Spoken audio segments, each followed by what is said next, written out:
Friends, ఇప్పుడే అందిన తాజా వార్త. రేపు ఉదయం 10 గంటలకు బతుకమ్మ కానుకలు ప్రారంభం. ఇక్కడికి వెళ్ళి తెచ్చుకోండి సీఎం. ఈరోజు ఈ వీడియోలో దీనికి సంబంధించిన పూర్తి సమగ్రమైన సమాచారం గురించి తెలుసుకుందాం. ఎవరైనా మొట్టమొదటిసారిగా మన ఛానల్ని చూస్తున్నట్లయితే చూసిన వెంటనే లైక్ చేయండి, షేర్ చేయండి, కామెంట్ చేయండి, సబ్స్క్రైబ్ చేసుకొని బెల్ ఐకాన్ ఆన్లో పెట్టుకోండి.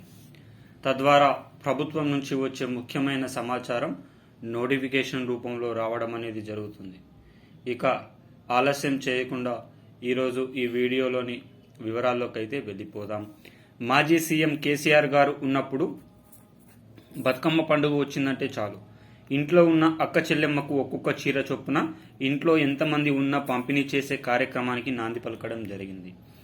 ప్రజాపాలనలో రాష్ట్ర కాంగ్రెస్ ప్రభుత్వం ఈ చీరల పంపిణీలో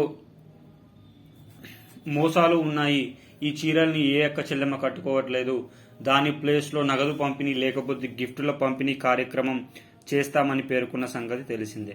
అయితే దీనికి సంబంధించిన అర్హుల విధి విధానాలను రేపటి నుంచి సర్వే చేసి ఈ 3 రోజులలో పంపిణీ కార్యక్రమం చేసే అవకాశం అయితే ఉంది. ఇప్పటికే చాలా జిల్లాల్లో అయింది అనే సమాధానంతో ప్రభుత్వం ఏకీభవించలేదు. ఒకవేళ మీ జిల్లాలో చీరల పంపిణీ కార్యక్రమం జరిగితే కామెంట్ రూపంలో తెలియచేయండి.